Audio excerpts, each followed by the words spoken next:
Welcome to The Explainer. Today, we're diving into a really fascinating framework that completely reframes DeepSeek V4. We're not just looking at it as another highly capable model.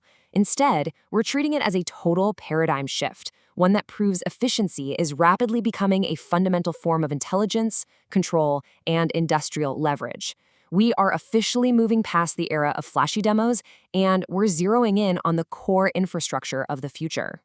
Here's our roadmap for the structural tour of a new industrial operating system for AI. We'll start with the shift to delivered intelligence, then look at why token efficiency becomes strategic, followed by DeepSeek V4's efficiency architecture, control as a productive force, the ecosystem death zone, and finally, the future of AGI infrastructure. All right, Section 1, the shift to delivered intelligence, or as we like to call it, moving beyond the benchmark illusion. We really need to understand a massive shift happening right now in frontier AI. It's no longer just about getting an impressive high score on a public benchmark.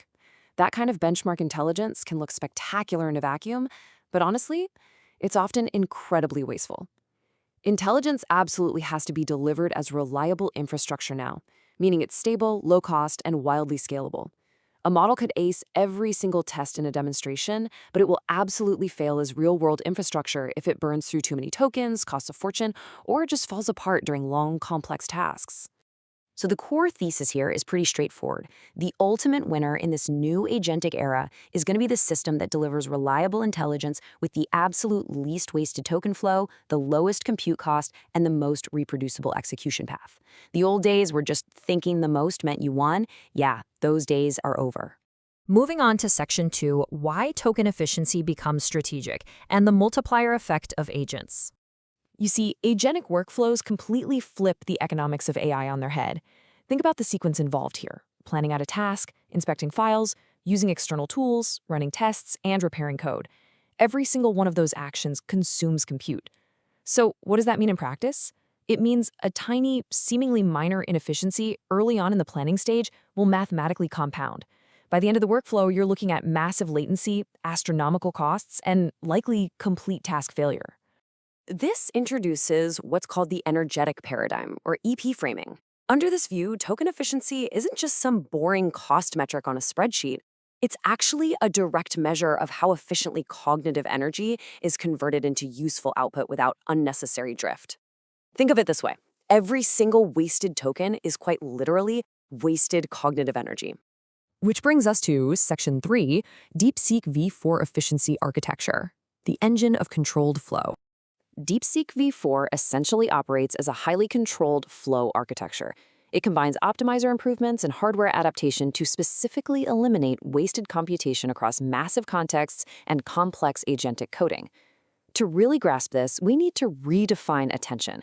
It's not just a clever neural trick. It is a fundamental energy routing mechanism that decides exactly which pieces of information deserve continued computational effort. And then there's long context. Let's be real, a million token context without strict governance rules is just a digital hoarder's closet. It's a passive, wildly expensive pile of tokens that skyrockets your costs way faster than it increases your system's intelligence.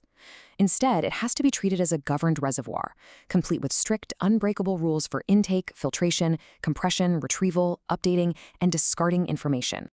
So here is the absolute crux of the argument. Efficiency literally is reasoning quality. Think about it. A truly strong system knows exactly what not to inspect. It knows which dead-end paths to stop exploring, and it knows exactly which intermediate states are worth preserving. Knowing what to ignore, that is the hallmark of high intelligence. Let's pivot to Section 4, control as a productive force, the steering wheel of intelligence. We really need to completely rebrand this concept of control.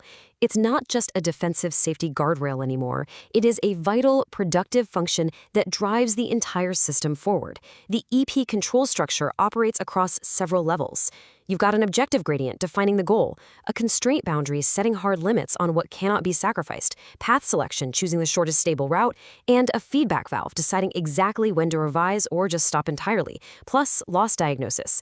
Together, they stabilize objectives, prevent metric drift, tightly regulate external tool use, and make sure that cognitive energy actually hits its intended target. This perfectly captures the agentic principle. As our AI systems become more and more autonomous, we can't just grade their intelligence on peak answer quality alone. We absolutely have to evaluate them by their stability per unit of cost.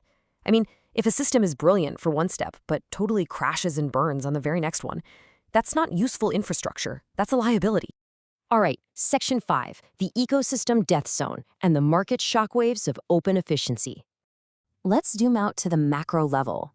These highly efficient open models are creating a massive challenge for the centralized control structures of closed providers. A closed model enters a very real death zone when its capabilities are no longer vastly superior enough to justify the higher price tag, the vendor dependence, and the complete lack of operational transparency for enterprises. If an open model can match the capability but gives you vastly lower costs and the flexibility of local deployment, that closed model's defensive moat just evaporates. Naturally, this leads to a huge question. Does a super efficient model automatically wipe out NVIDIA's advantage? Well, no. NVIDIA's moat is incredibly deep. It includes CUDA, extensive libraries, deeply ingrained developer habits, tooling, interconnects, and massive deployment maturity. It is way more than just raw silicon. However, what efficiency does do is create breathing room. It allows alternative hardware ecosystems to actually thrive. It turns your compute strategy into a real choice. Do you accept being captured by a single high-capability stack, or do you opt for strategic freedom, auditability, and hardware flexibility? The ultimate goal for the industry here is multi-path resilience. Which brings us to our final section, Section 6, the future of AGI infrastructure, building the blueprint. As we look to the future, efficiency acts as a powerful market sorting mechanism. It's what separates the expensive, premium specialty systems from scalable, everyday background infrastructure. So, how do we evaluate true progress toward AGI? A practical standard has to look way past those clever one-off demos. We need to measure quality per token, per dollar, per watt, and per completed workflow. We have to ruthlessly scrutinize long-horizon stability, context and tool discipline, hardware portability, reproducibility, and control. At the end of the day, an inefficient AGI is basically just a very expensive demonstration. An efficient AGI, that becomes a truly scalable infrastructure layer. But, and this is a massive but, efficiency without control is incredibly dangerous. A cheap, drifting autonomous agent is nothing more than a mass-produced failure machine. We need controlled efficiency. The causal chain the paper lays out is so crucial here. Attention routes cognitive energy, context stores and filters state, compression removes waste, control stabilizes the path, and finally, efficient agents convert that raw compute into completed work. So the most vital takeaway from this explainer is that the ultimate victor won't just be whoever has the most compute. It will be the architecture that best converts that raw compute into durable, reliable work. As the source material powerfully concludes, the future of AI will belong not simply to the biggest model, but to the most efficient, controlled intelligence stack. It really makes you wonder, what kind of stack are you relying on for the future?